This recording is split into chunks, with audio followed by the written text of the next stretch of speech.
2025. Would you please join me in the Pledge of Allegiance? Ready? I pledge allegiance to the flag of the United States of America and to the republic which stands one nation under God, indivisible, with liberty and justice for all. Mary, could we please have roll call? Mayor Pro Tem Silva. Present. Councilmember Scott Bond. Present. Councilmember Lorraine Worthy. Present. Councilmember Maria Roscoe. Present. And Mayor Jose Rios. Present. All right, first business item is new development technical analyst. Mr. Kennison Brown, are you going to make the introduction? I am, thank you. Thank you very much. Is this microphone picking up? Thank you. I'd like to introduce Alejandrina Ponce as our new Development Services Technician and Administrative Analyst. As a graduate of LaSalle High School, Monterey Peninsula College, and California State University, Monterey, Alejandrina has degrees in Business Administration and International Business.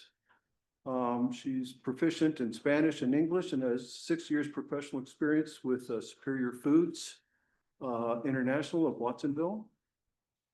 And beginning her third week with Gonzalez today, she is here shadowing Mary and Marisol to become familiar with the County Chamber systems and practices. She comes with a real strong skill set, and we're very thankful she's come to Gonzalez. Thank you. Great, welcome, thank you. Welcome.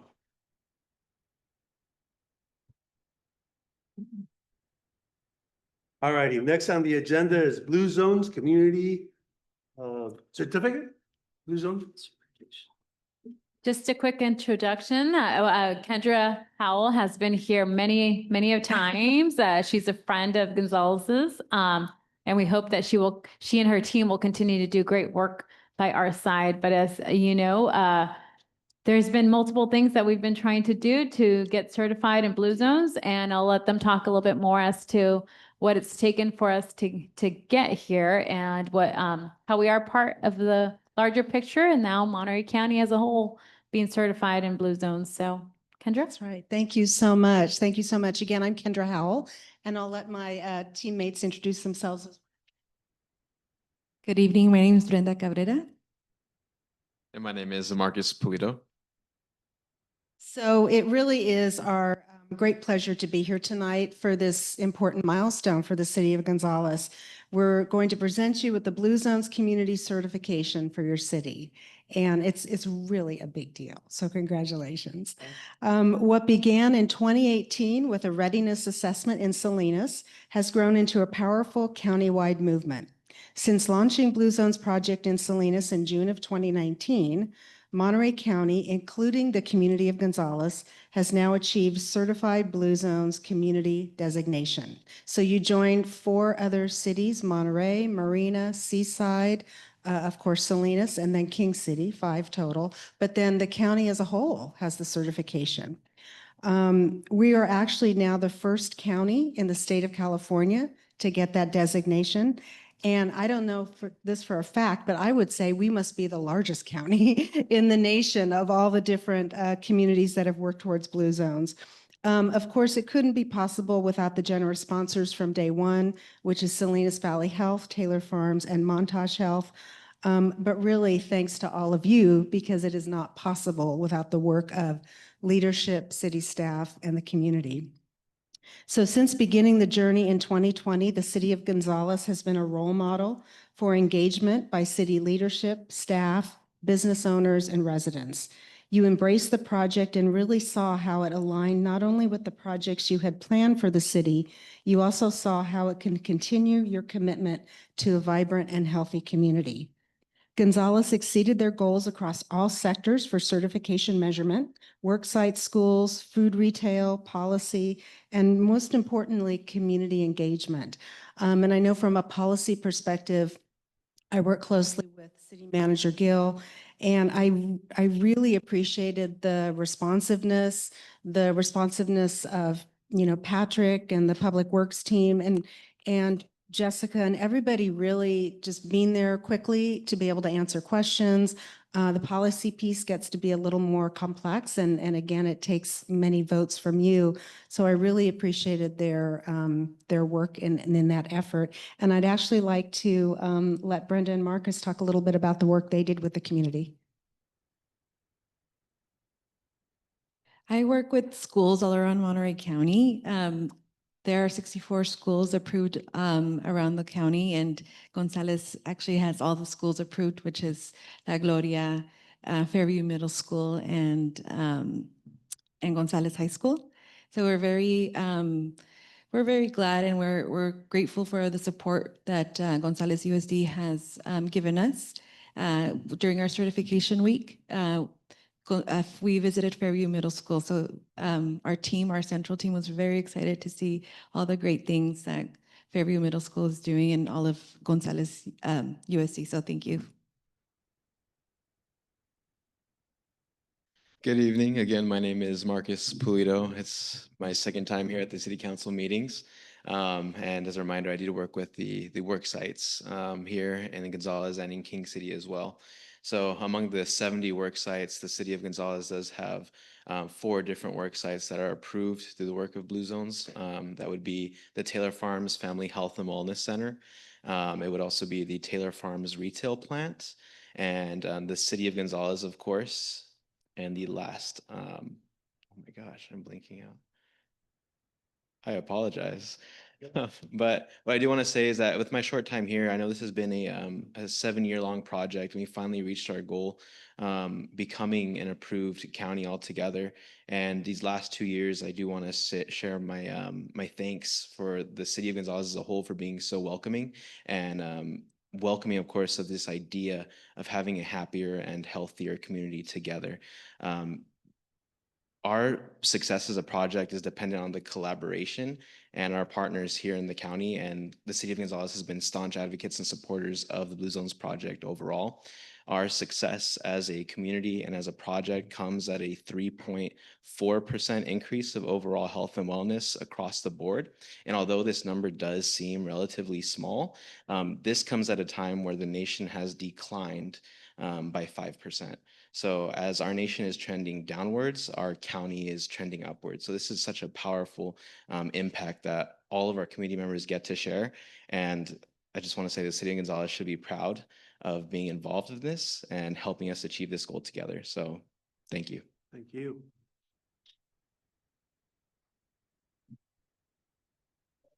So you have copies of what we call our Blue Zones Project Journey Book. This highlights work around the county that was done, but one of the wonderful showcases is your community garden space. You know, and that was actually a story that we were able to present to Blue Zones National as part of the certification, and they got a chance to visit it during their site visit. So you should be so proud of that space, and we look forward to supporting efforts there going forward. So the project doesn't go away. It actually now goes into sustainability. And Salinas Valley Health and Montage Health have made the commitment to continue the work of the project in their respective service areas. So Salinas Valley Health has actually made a commitment to hire 5 staff members. Brenda will continue joining with the staff for Salinas Valley Health. I think, Marcus, you're going back to school, right? So anyway, that's great commitment on their part. And then Montage will actually roll the work up into the community health and wellness they're doing through Aspire. So again, it doesn't go away at all. We just now work to sustain what we've completed. Really now it's your project. You own it. You have opportunity to not only sustain those efforts, but also think of new things that we're then here to support you on as well. We'll continue to be there to provide letters of support for grant opportunities, and I know that's important for a city, especially some of those expensive public works projects. So again, we stand ready to continue partnering with you. So achieving certification takes time, commitment, and passion, and it's really our pleasure to be here tonight to present you with this certification. Thank you. Thank you. So we definitely want photos.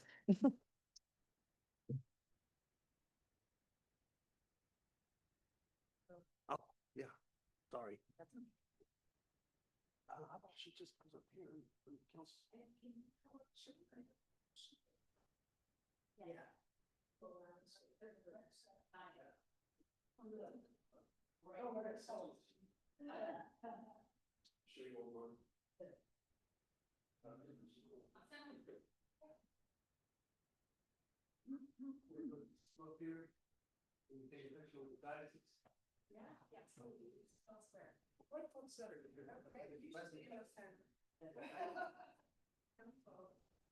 And we kind of stand behind them, because we're all so tall. No, we're fine. We're good. Ready? Yep. First count, slide up. Right here. Okay. Let's see, Sorry. is this in the way? You're fine, you're fine, you're fine. I just, if I can see Jessica, I'm good. Yeah. One, two, three. Perfect. Oh my goodness. Thanks. Thank you very much.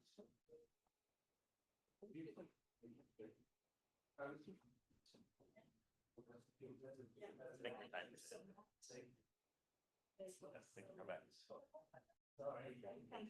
Appreciate it. Thank you so much.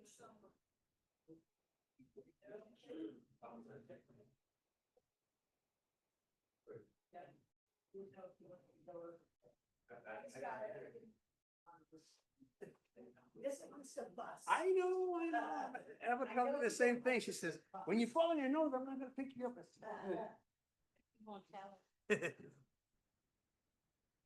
Well, thank you again very much. This community of Gonzales sincerely appreciates the efforts that you've put into our community, and we look forward to continuing your work. Thank you. All right, next on the agenda is the Gonzales Youth Council your report. Who will be making that presentation? That will be me, but Jessica's gonna come up and take it away. And she's gonna introduce you to our 25-26 Gonzales Youth Council. Jessica? Good evening, everyone. My name is Jessica Olmedo. I am the Recreation Coordinator and Admin Analyst for the City of Gonzales. I do want to just preface by saying I have two presentations happening tonight. So right now I'm here with my GYC advisor hat. My co-advisor Cindy was unable to join in person, so she's joining us via Zoom. And we are both really excited to present to you the Gonzales High School 2025-2026 GYC commissioners and youth council members. We just wrapped up their orientation this past Saturday. It was really productive conversations regarding the types of projects that they wanted to engage in this year. And I'm going to have our youth commissioners take it away. Once they have introduced themselves, we'll go ahead and transition to having them present their summer training presentation. Thank you. Thank you. Good evening, City Council. My name is Shelby Anderson. I'm a current senior attending Gonzales High School, and this will be my second year in the GYC, and I'm a current youth commissioner. Thank you. Sorry. Good evening, City Council. My name is Orlando Rodriguez Perez. I am a current sophomore in attending Gonzales High School. This will be my second year, and the reason why I joined the Youth Council is to overall make a significant impact on my community and just ensure that when I do leave for further education, I make a great impact. Thank you. Greetings, Council. My name is Ricardo Rodriguez Perez. I am currently a senior this year. This will be my second year in the GYC. And one reason why I joined the Youth Council, it is in order to advocate my voice to the youth. Now then, we will hand it off to our newly Gonzales Youth Council members. Hi, good evening. My name is Audrielle Lambert. I'm a current senior at Gonzales High School. And I was encouraged to join the youth council because of my friends. And I just heard a bunch of great stuff about this opportunity from the seniors that were here last year. And I wanted to see what all the good word was about. So thank you. Good evening, Youth Council. My name is Aiden Borongan. I'm a current senior, and this will be my first year. And I joined the GYC because I would like to be a voice for the youth. Thank you. Good evening, Council. My name is Silvestre Llanes, and I am a senior this year at Gonzales High School. The reason I joined, this is my first year at Gonzales, the Youth Council.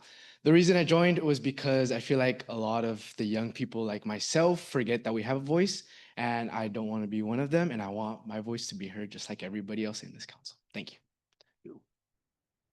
Good evening, everyone. My name is Melanie Ochoa. I am a junior attending Gonzalez High School. This is my first year in the Gonzalez Youth Council, and one reason why I joined is because I wanted to see if there was a way I can help Gonzalez grow and improve. Thank you. Good evening, Council. My name is Brandon Ochoa Valdez. I am a senior here at Gonzalez High School, and this will be my first year in GYC. One reason I joined GYC, unlike my peers, is I want to see what opportunities were available to me that I might not have known about.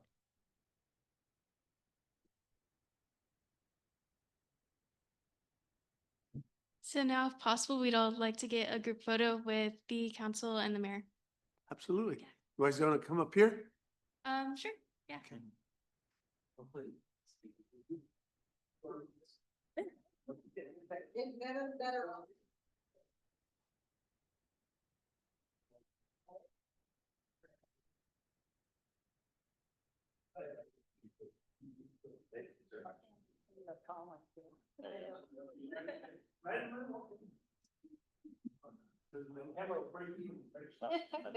I'll just scooch over. That's right. Then I go to details. It's a chair yoga. 1, 2, 3. Thank you.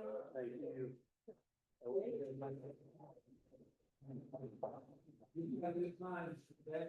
I'm tired, but I wasn't fine.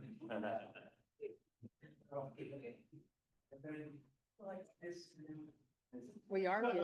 We are busy. Thank you, sir.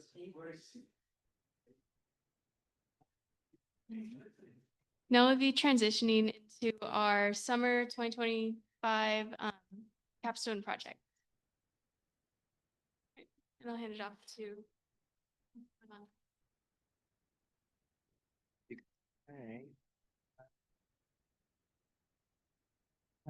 So a little bit an overview of what we'll be discussing in this presentation is mainly introducing us, so the fellowship participants and completers, followed by our Gonzalez Youth Council purpose, our general mission and objective, and a leadership training meeting.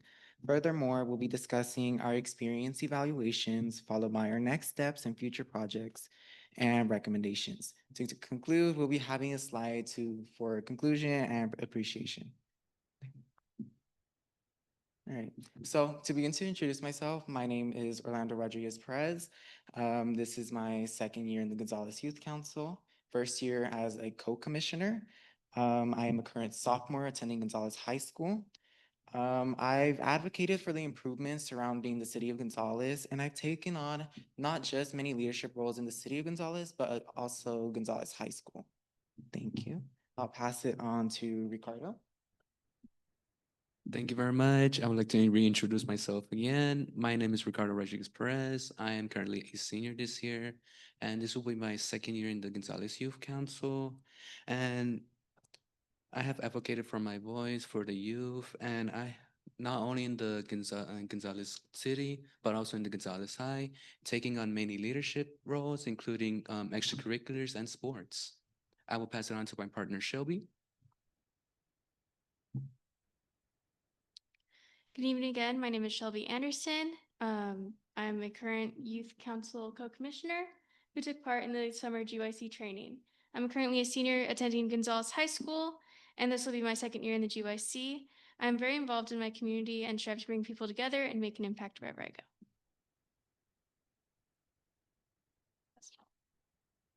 All right, thank you. So to begin, we're going to talk about the Gonzalez Youth Council purpose. So the purpose of the Gonzalez Youth Council is to be able to provide a youth perspective to the city, in the city government, school, and our community. The Gonzalez Youth Council utilizes their leadership skills, connections, and network to help implement community-based projects and activities. Thank you.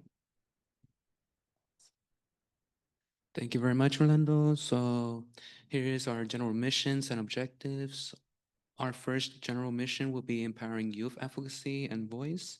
We want to empower youth to voice their ideas and concerns, to advocate for change and support improvement. For our second objective, we'll be working together, which is communicating. Be able to work as a team in order to improve youth life issues by communicating and asking assistance when necessary.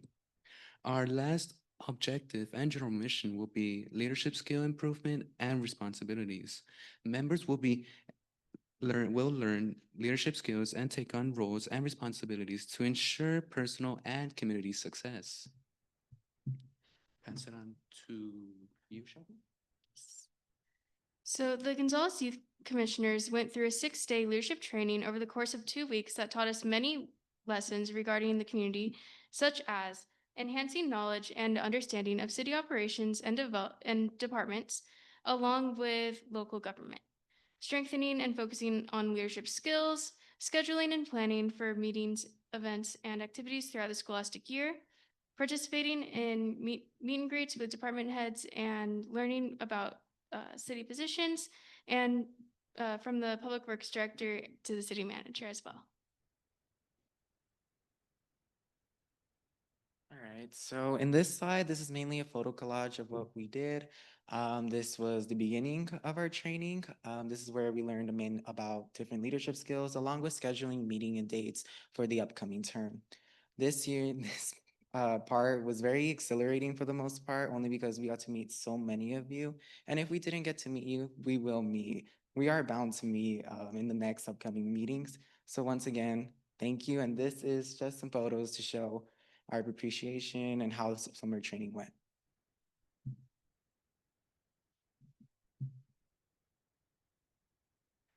In the second week of our training, we had the privilege of meeting with several public service members, such as Officer Perez, Chief Musio, and Miss Tiffany with Public Works.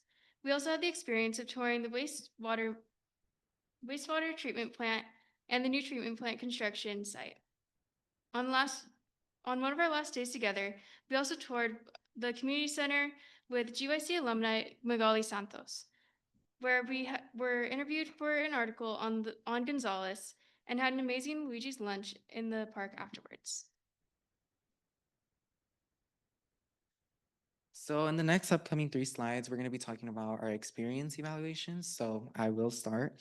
To begin, participating in the fellowship was a true honor, from meeting so many people and learning more about them to being with my fellow commissioners and learning more about city government. I had fun visiting the community center, discussing scheduling dates and meetings, and overall being in the environment and enhancing my skills for the future. I'm very grateful for the opportunity and hope to continue to grow as time passes. All right, thank you, and I'll pass it on to my brother Ricardo.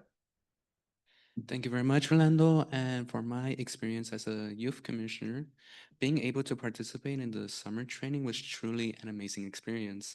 Learning about government and public work opportunities that not many people have taken advantage of has surprised me and showed me a new chapter towards my new role as a commissioner. Now we have completed this training, I really look forward to learning more about what it's like to be a leader in the city of Gonzales. I'll pass it on to my partner, Shelby. The GYC Fellowship was a truly eye-opening experience for me. From meeting with City Manager Carmen Gill to touring the wastewater treatment plant, we were able to see just how much the city really does for its citizens and how much they love their jobs as well. I have a newfound appreciation for public works and a much better understanding of city government from this experience, and I'm forever grateful. For next steps and future projects, we are happy to announce that we completed our orientation with 6 members. Our first GYC meeting will be on Thursday, September 25th. We look forward to working with several city partners and making an impact on our community. One future project that we're really looking forward to is organizing a career exploration presentations in the Teen Innovation Center, highlighting public service opportunities, and that will take place in the community center.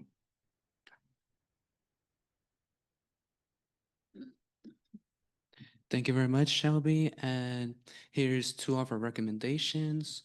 The first recommendation is to continue to provide youth commissioners with the opportunity to experience the summer leadership experience. And for our second and final recommendation is more time throughout the 2025-2026 term to meet with city staff and tour city facilities. I'll pass it on to my partner, Orlando. And finally, as we conclude our 2025 GYC Summer Training, we would like to thank the mayor, city council, and city staff for making this experience possible. From meeting with many of you to enhancing our understanding of local city government and the different aspects that impact the community. Once again, thank you everyone for the opportunity to meet you and for making this training possible, giving us the knowledge to succeed and stand out as youth leaders. Thank you. Thank you.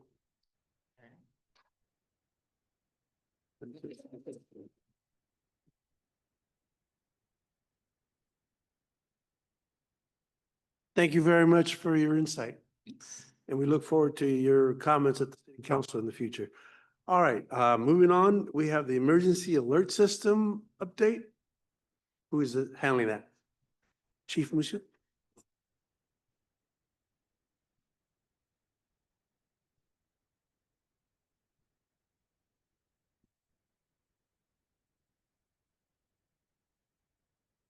Good evening, Mayor and Council. I'm back. Jess and I are up here today. We're going to give you a real quick update on what's been going on with the Everbridge citywide alert system. If you'll remember, this was part of a project that we were able to do, or the purchase was able to made with the grant funding we received last year from the Department of Water Resources. Since we received that funding, we purchased the system. We've been working with their staff to get the system set up. And we're just going to give you a quick overview of what we've done so far and what we still need to do. And for that, I'm going to turn it over to the brains of the outfit, Jessica. Hi, everyone. So on my end, we've been working with the Everbridge staff, and I've been helping with specifically the Resident Connect, which is the system that's going to be used specifically when we have non-emergency notifications, such as street closures and water quality notifications. We've worked with the staff to be able to upload 2,964 contacts into the Resident Connect system. And we really want to put an emphasis on the fact that this Resident Connect notification will only be used for non-emergency, but still important messaging that needs to go out to our community members. So it will not be used for general announcements for city events and such, in order to prevent message fatigue. And we can also use it to forward important messages in regards to county and state. And on my end, I'm able to filter the notifications so that they can I can schedule them to go out in advance, or if something comes up last minute, I can go ahead and do it either from my phone or even from the computer in the office. Next slide, please. Very nice. So in terms of an outreach plan and how we're going to ensure that the community understands what this notification system is and how it'll differentiate from the IPOS system that Jason will be, or Chief Musia will be explaining shortly, we're going to have a URL code or URL link and QR code that will go out through different outlets, including our city website, social media, city newsletter, and our city manager's report. And in addition to those sites, it will also go out in person through city programming, such as our senior classes, and also city events, such as the fall event that we'll have next month. And essentially, the way that residents are able to sign up is it'll ask for a username and password the way that you sign up for other sites. It'll also allow them to opt in to either receive those notifications through email or text. Of course, we encourage them to opt into all of them so that it enhances the chances that they'll be able to read the notifications. And in addition to that, like I mentioned in the previous slide, there has already been some contacts uploaded into the system, but we still want to encourage members of the community to sign up just to ensure on our end, there's no way for us to go on the back end and see who's registered and who isn't. So we would prefer and encourage residents to sign up. Next slide, please. Great. Thank you, Jess. Okay, so this is my part of the deal. This is the IPAWS, which stands for I'm drawing a blank. It's a federal government thing. Let's put it that way. So this part of the system is the emergency alerting part of the system. This is the part where if we need to send out, an example, evacuation orders or shelter in place orders, things of that nature, we'll be able to push those notifications out to the community as needed. These notifications go direct to cell phones. The resident does not have to opt in. They don't have a choice, really. They're going to get the message if they're within the geographic circle that we set to receive that message. No subscription required, nothing to sign up for. Myself, city manager, and Chief Wise are the three that are authorized to send alerts through the system.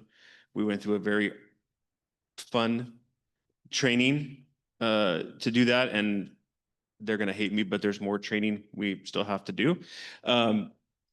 We have to do like an annual refresher training and things like that, so we can stay up to date on how to use the system. Again, I think I already mentioned the alert is going to be set to phones to a specific geographical location. So we can draw a circle on the map if we want to send it to Gonzales only, if we want to send it to, parts of the rural fire district, or even if we want to pinpoint a section of Gonzales. Say we just need to send an alert to the people living over in the Wines, we can do that. Okay. Next slide, please. The last part of this system is something called employee.org. This is something we didn't know we were getting when we bought it, but now that we've got it, we're going to use it. This is a simple thing that is going to allow the city manager to be able to send text messages to every employee within the city all at the same time. For mass announcements, this could be done for important things that she needs to communicate to us, or it could be done for like an emergency situation or something like that where we need all the employees to rally in a specific location. So that's another part of it that we're working with. And we're working on getting it built out. Again, anything that has to do with the federal government is not as easy as they make it seem, right? So I believe it was last meeting, the council approved the agreement, the memorandum of agreement to use the IPOS system. There's another application I just found out about today. Thank you, boss, that I have to do to continue to fill the requirement so we can get that. So we're working on it. Hopefully get it done in the next 30 days or so and we can go live with the system. My part of it is something that I hope I never have to use, right? I hope we have this thing and I never have to use it. But I'm glad that we're going to have the capability to do so if we need it. So, any questions? Council, anybody? That's what it is. Yeah, thank you. Mayor, if I can also add, just the state agencies we're working with are FEMA. We need to get clearance from FEMA, and we have to actually on a monthly basis test the system internally to ensure that we know how to use it. And so it's quite a feat. And it is going to be used very sporadically. The emergency system will be only for emergencies because of the message fatigue, and there's only certain incidents that we can send that type of messaging through. The system Jessica's talking about is a little bit more wider, and we can send more regularly. But again, we would still caution us that it's only once in a while, so that people actually pay attention to our texts and Right. don't ignore our texts. In the case that it is an emergency. So more to come on that. Any other questions? I do. Okay, got two questions on this side. Go ahead.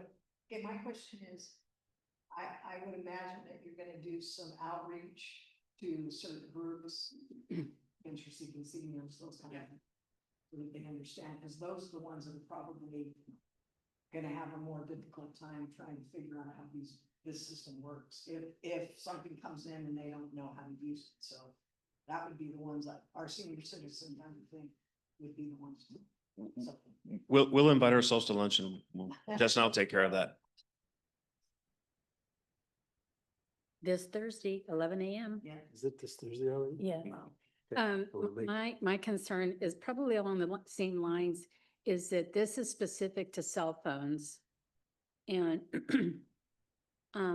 like my mother has a cell phone, but she can't read the text. And besides that, it would be very tiny. So this is not something that's going to go, she still has a landline. It's not capable to go to landlines, correct? My side of it, the emergency alerting IPOS side of it, no. I mean, I she's don't got me, know. but I'm concerned for other people that might be very limited in their Right. communication. Well, it can go to text or it can also go to email. So they can, on Jessica's side of it, they can get an email, you know, on a tablet or a computer, something maybe easier to read than a cell phone. I don't think Resident Connect supports landline. Haven't seen anything in there. But what I do recall is there's like a text to speech, so I think it does allow them to play the text that comes through. That's right. But don't quote me on it. I'll have to. No, you're right. It's there. It's Yeah. there. Yeah. And right, I mean, my mom still has a flip phone, but I think maybe this is something that maybe the adventure seeking seniors, I can suggest to them to have, like they do now, each of them on the committee is responsible to advise certain people in the community about the upcoming events. So maybe if we ever get a message, then they take that list and they go out and make sure that those residents are okay and they're aware of the information, because they don't all have smartphones, they don't all have iPads. And I just want to make sure that all of our residents are aware when there is an emergency.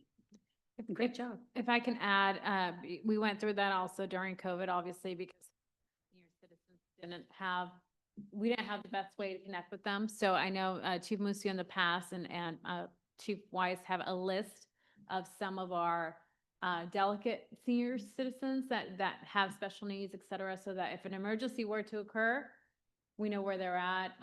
So it's something that we should also kind of keep updating. I know there's other ways that list gets updated, and because it's confidential in terms of, you know, mechanical, whatever issues or things that they rely on, electronic stuff with PG&E, et cetera, that they have other needs to ensure their life-sustaining equipment work, et cetera. But Chief Musio, that's something that we can continue to kind of periodically update. And then I like the idea, Council Member Silva, of really connecting with those senior groups to ensure that the lists are accurate. And if anything changes, you know, putting those other folks on our radar so that we know where they're at, or if they're isolated, or, you know, they may need assistance, et cetera. But our community is pretty good in terms of having a pulse of where those folks are. But definitely continue to bringing them to our attention so that our list stays updated. Jessica, you have really good news. Yeah. She's out. She's a part of the group, so. I have one thing. I don't want to make the assumption, but I'm hoping that when we do communicate, it's both bilingually, because there's a lot of seniors, a lot of folks in our community that really aren't functional in English. So we should be able to, I hope the system is able to translate it or get it out so that it goes in both languages. Yes. I mean, those are the two majority languages, Spanish and English. Yes. Okay, great. Thank you. Sounds great. Look forward to it. All right. Thank you. Moving on the agenda, item number 6 is comments from the public. The council will now listen to any comment from the public for a period not to exceed 2 minutes on any item not in the agenda. The council will listen to all communications, but will take no action and make no comments. No one? Okay. Great. Rosa Rodriguez, 307 Ayrshire Way, and I'll make it short because we're cut a minute. Anyways, I worked in customer service, so I can speak very fast. I just want to thank the youth council that came up very well. Please, they presented themselves very well with the PowerPoint, and I'm very excited to see them here because they're going to be our next leaders. And just as one time I attended Fairview Middle School and I attended Gonzalez High, and I attended Hartnell College. My dad did not allow me to pursue a university degree. However, by participating in my community, that actually gave me the experience that I needed in order to hold a job at Household Credit Services at different high functions. And I was able to come back and help my community with that. And I'm also very excited about the text messaging, the alert program. That is so important because we were basically getting through with word of mouth as far as when there were emergencies. And, you know, we're in the 21st century, whatever. And, you know, we shouldn't be in the caveman era where it's word of mouth instead of having systems that other communities already have. And then, you know, I'm really excited about Blue Zones because I actually participated with the University of Washington in a investigative program where they gave me the opportunity to train me on nutrition and physical activity. And again, this was at the University of Washington where I was able to give training to a school district. And so I'm very excited. I understand there was a KION came up a long time ago that Gonzales had the highest obesity rate, and basically that was due to soda consumption. I hope the health department follows up on that, and hopefully we're not the highest anymore. And I just spoke to the lady from Blue Zones, and there's my 2 minutes. Thank you. You see, we need that 1 minute. Anyone else wishing to speak for the council? Okay, so we don't have a rush to the podium, so I'll go ahead and ask Marisol, do we have anyone via Zoom? No comments via Zoom. Thank you. Mary, any comments via email? Yes, we do. Okay. We received an email from Andrew Brown today, Monday, September 15th at 8 a.m. And it reads as follows. Good evening, Mayor and Council. The Teen Innovation Center will only be a safe place for youth if it is consistently open as a true drop-in space. I am concerned that relying on 3 program partners may result in sporadic 1 or 2 hour activities that are inconsistent and could fade away over time. The model leaves teens without a dependable place to go after school. Right now, city recreation resources mainly serve the easiest groups to reach, young elementary students and seniors, while teens remain underserved. The current $250 entrance fee also filters out the very youth who need support most. Many do not have adults able to pay. I'm asking the council to ensure posted reliable hours, for example, school days into the evening and Saturdays, with city staff on site so the doors stay open regardless of partner programming.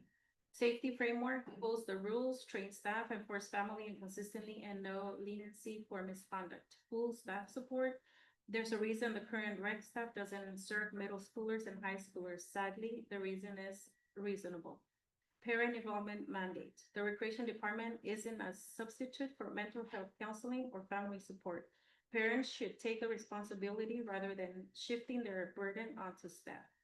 Most youth are intolerable and most parents are negligent in such behaviors. That ends his comments. Thank you. No other comments? Okay. All right, and hearing no other comments, I'll go ahead and close the public hearing and bring it back to council for the consent agenda. If you've had an opportunity to review that, items 7 through 19, I'll entertain a motion, or if there's questions for staff, let's do that at this time. Mr. Mayor, I move that we approve consent agenda as presented. Second. Motion by Ms. Silva and seconded by Ms. Orozco.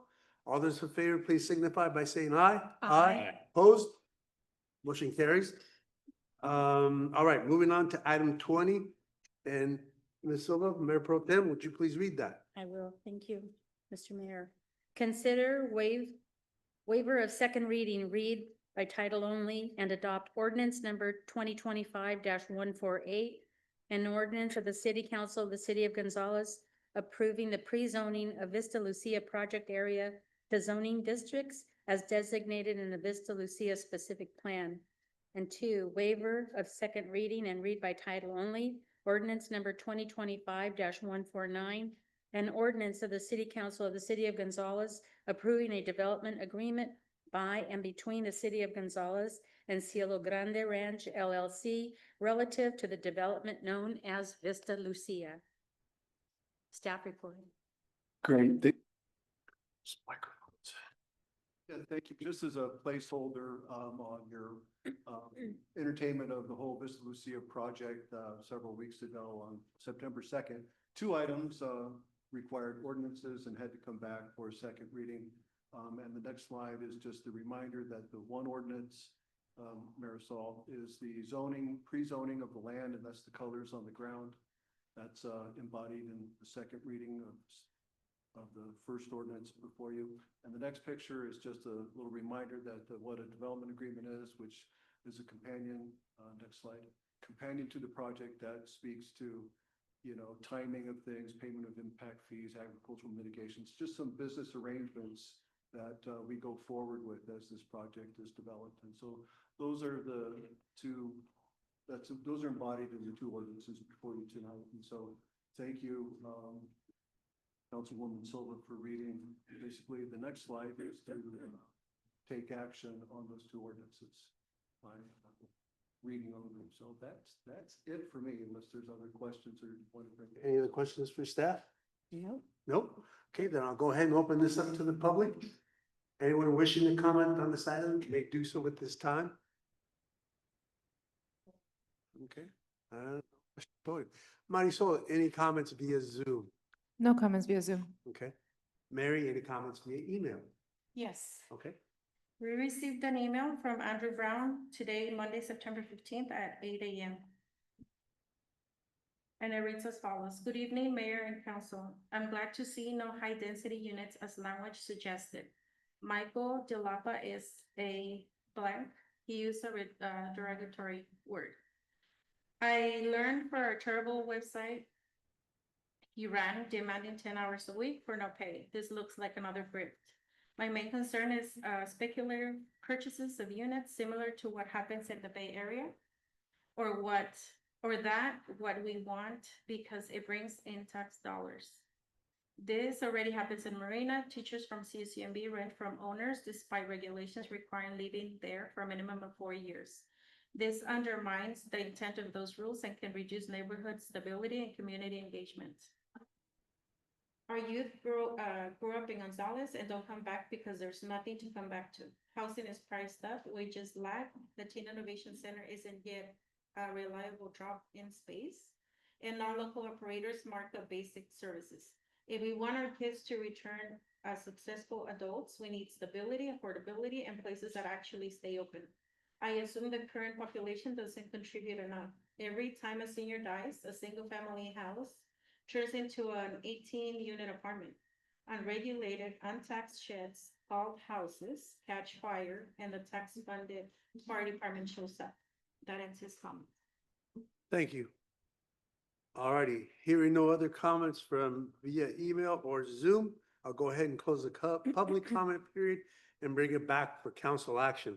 And if I'm correct, we need to do all four individually. No, there's just two ordinances. There's just two? Mhm. All right. And we take them separate. So we'll take them separately, is that correct? Okay, Mr. Mayor, I move that we adopt ordinance number 2025-148 as presented. Second? I have a motion and a second. All those in favor signify by saying aye. Aye. Opposed? Motion carries. Mr. Mayor, I also move that we adopt ordinance number 2025-149 as presented. And second. I have a motion and a second. Again, all those in favor, please signify by saying aye. Aye. Opposed? Motion's carried. Yay. Yay. Off to LAFCO? Yes. Great, fantastic. All right, moving on to item 21, committee and community reports, League of Cities. Elizabeth, do you mind letting everyone know what we learned at the last, was it Thursday? You know, When is it it? was last week sometime. Sometime. I can't remember the date, but it was very windy. Yeah, and loud. The mayor and I had the pleasure of going to the district meeting for the League of California Cities. It was held in Hollister at a nice little restaurant on San Benito Street. But there were gale force winds and we were outside in a parklet. So it was very noisy and my hair was blowing in my face. And my dinner, I think, was good, but it kept slapping me around. Chris Lopez was the guest speaker that evening. He's always very informative and everybody's, always asking him great questions out there. And he was talking about his appointment to the Coastal Commission. And that's kind of what his whole thing was about. But I think most of the people in attendance already know him as a local person. And he explained that he went to most of his life to school in King City until he was a senior in high school. Then he transferred to finish high school at Carmel. So he figures his association with people there in that area is advantageous to him to be able to kind of bend their ear on some of the stuff that's going on. So it was, it's always a proud moment to see the local person at these meetings. Got to connect with some of the elected officials from throughout our district. And it was a nice time. And then we all, we closed down San Benito Street so we could get that picture under there. Everybody has archways now. So we were under the Hollister archway, and it was really nice. And there was a pickup. It was waiting very patiently for us to take several photos. It was a nice evening. It was a nice meal. I would have preferred to have been inside because it got a little bit too noisy because traffic kept going by and you couldn't visit very well. Yeah, the loud cars and the loud music. Yeah, loud music. But it was nice. It was good to see Deanna. I had not seen her for quite a while, so. And we did have a change in leadership. Mayor Oglesby from Seaside is the new president for our chapter. So thank you, Liz. One more thing is that going forward, Deanna said that she did reach out to all the city managers that are, how it's been now, up to now, has been, if you attend, you pay for your dinners. It is now going to be incorporated into the annual dues for each city, so we won't have to pay separately for our meals. All right, thank you. Ambag. Thank you, Mr. Mayor. Yeah, we had a brief meeting, and actually our only item of note is we had an update on the 2050 Metropolitan Transportation Plan, which the staff is due to bring back in early 2026 for their adoption. So continuing to making their plan that they do this every 4 years. They started it, I think, 2 years ago after they finished the prior one. So that's all we have this evening. Thank you. MST? We had our meeting last Monday and at 7:30 in the morning, I got a phone call telling us that the chairperson was ill, so I got to run the meeting on Monday. So that was interesting. Basically, we have 13 of the small buses that they are going to retire. So if there's anyone in our community, Carmen, I wanted to let you know that if anybody's interested and they need a small bus, 13 of them will be retired. So those are nice little, I think it's 22 passenger buses. We also have switched. We were working for many, many years with a company called MV, and we are now working with ATU. So that is our new transportation company that will be working in conjunction with MST, driving the buses for us. In addition to that, I had one more thing. We have a new council. We're using our same council that we've been using for a long time, but for the big things, we had to hire a new company. So that's someone that we will be working with, Hanson Bridget, which is out of San Francisco. So those are the only things that I have. And there is an APTA convention right now in Boston. So we have about 4 people that actually went to that convention. So they'll be back with some interesting information for us for next month. So great. That's it. Thank you. Mr. Orozco, I know you're in a time frame, so Yes, oral thank you. communications out. Would you please begin? Thank you. I would like to say that I'm going to be out of the country. I'll be going to Guanajuato tomorrow, and I'll be back on Sunday. And then on the 28th, we have our annual St. Theodore's Church Carnival. So everybody is invited and hope to see everyone there. That's all I have. Thank you. Thank you. Mr. Fung. Thank you, Mr. Mayor. Actually, maybe a follow-up to my AMBAG update that failed to note. As part of AMBAG, I'm also the Calvans regional director, so I represent the 3-county area for Calvans. Just wanted a quick note in relation to the MST buses. Let's say Calvans in the area. We have our first non-ag van in many, actually since COVID get started up again. That was through the prison system. So it's we have several years ago, Calvans had a number of vans running up and down the Central Coast, down the connecting San Luis Obispo to the region, and a few others. So it's the first non-ag van, which is a good sign. Good sign that regional transportation is continuing. Outside of that, yeah, no other updates this evening. Thank you. Ms. Silva.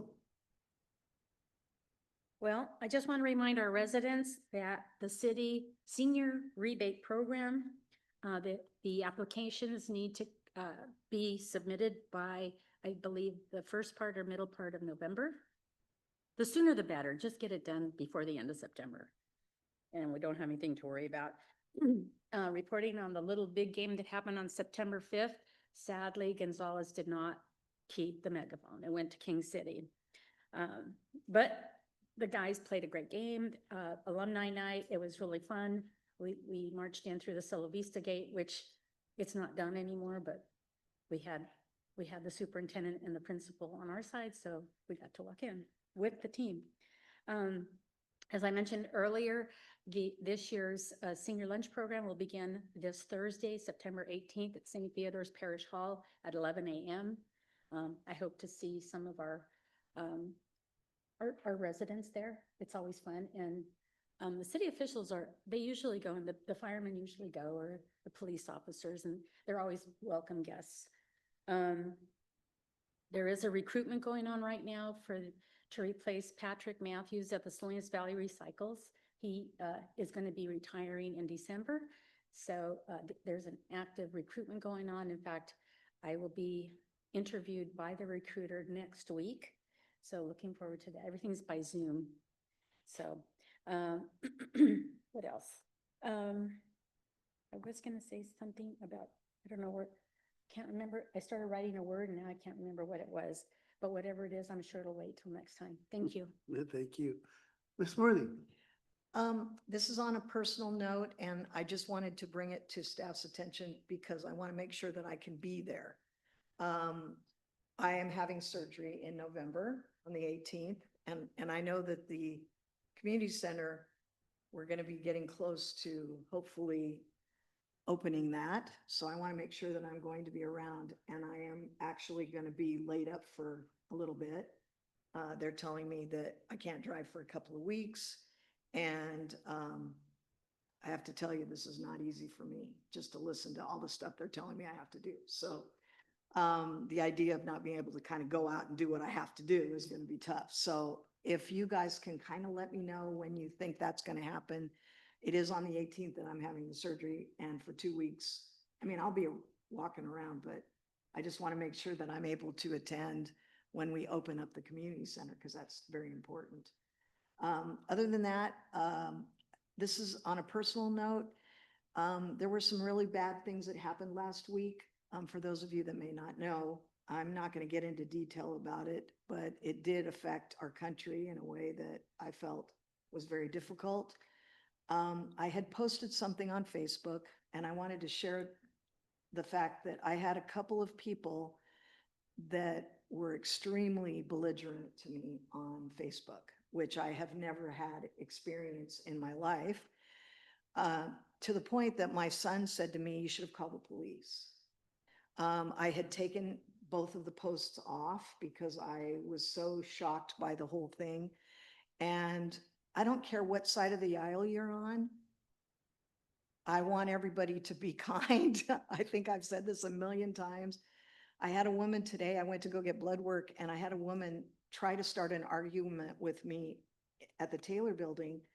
And I said to her, "I really don't want to engage with you." And she just kept going until to the point that I finally had to say, "Please, I don't want to engage with you." She just, I don't know what her problem was, but she started. So I have always tried to be respectful to everyone, and I will continue to do that. And I want everyone else to really look at this, because the temperature is very hot right now in our country, and it's concerning. So please, for our kids' sakes, for our elderly people's sakes, we all need to be respectful and kind to each other.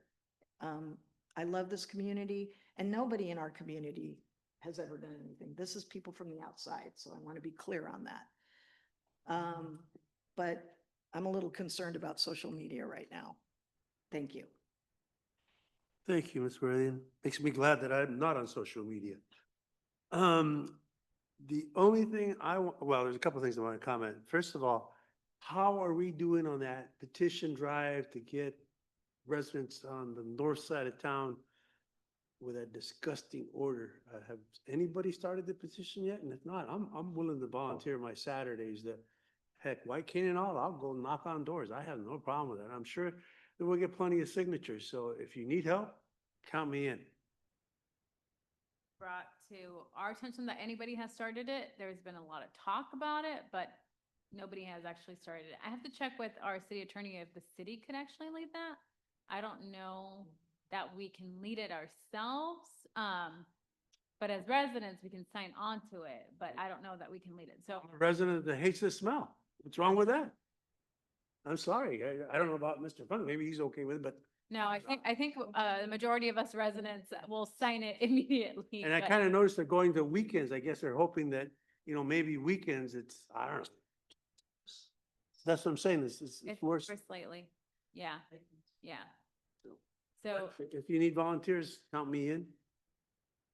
I just wanted to comment, did want to comment on the consent agenda. I see staff's getting that signage going. Thank you, thank you. I can't wait till the chief can start issuing ticket after ticket to those folks coming off the freeway there. I saw, well, I didn't see it, but my son told me that some gentleman tried to make a left with a semi and had a back up, go forward, back up, go forward, just to try to make that. And even then, the cars that were coming into town had to back up way back so that the semi could fit itself around. So, yeah, so I can't wait for that signage to go up and those tickets to be issued, because I think we've been far too kind.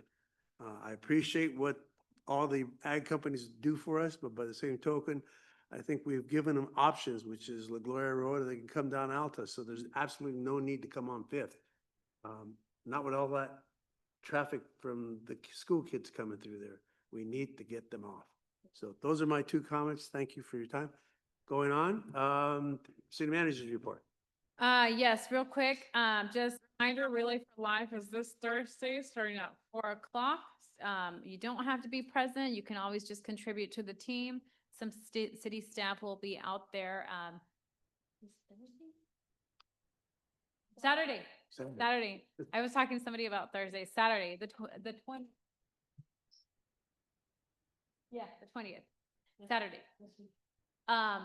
If you still want to register, you can find the QR code on social media. It's also in the city manager report. So yes, Saturday, we will be out there supporting cancer research. That's what that. I will let Chief Lucio tell you a little bit more about that. Veterans Day banners, registration will start opening up later this week. I'm just waiting for one more partnership announcement potentially, and then that will go live. I know I've gotten some questions about it. We do plan to do the same thing we did last year. So again, registration will open up towards the end of the week. October 25th is our fall trunk or treat and Halloween movie night in one. The staff has decided to combine it to make it easier on our short staff. So the 25th, the trunk or treat will be moved over to Centennial Park, and then the movie night will start shortly after that. So come out and join us in some fun. And just one of the questions or comment earlier was that there was an entrance fee to the community center. We don't yet have an entrance fee established or anything of the like. So I just want to clarify that for the public. At this point, we're still exploring partnership opportunities and are gearing up some programming, getting that ready to go, but there is no established registration fee at this point. Chief Musio? Yes, so, and so the council's aware, send everybody the invitation today, but we are having a dedication ceremony for the new fire engine Thursday at 3:30 at the firehouse. So please come by, and the public's invited as well. Come by, take a look at it. We'll be doing some type of dedication. Break a bottle of wine on it or something. We'll figure it out. But the truck did arrive today. It got here about 3:45, 4 o'clock. we had a chance to go through it real quick with the guy that dropped it off and signed the paperwork for it and accepted it, and we're ready to go. So now starts the process of, it's gonna be probably a month before you see it out on the street.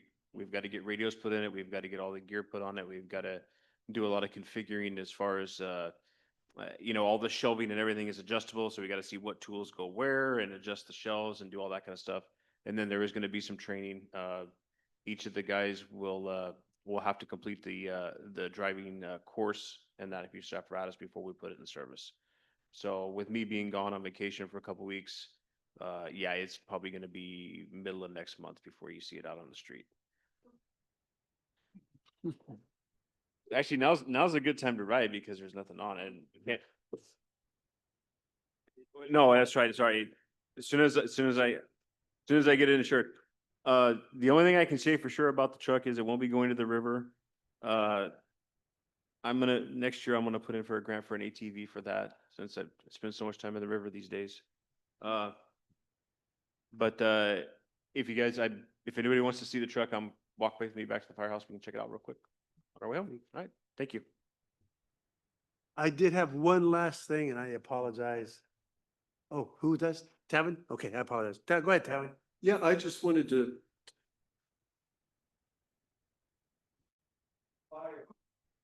Interest in housing list since you approved the project on the 2nd of September.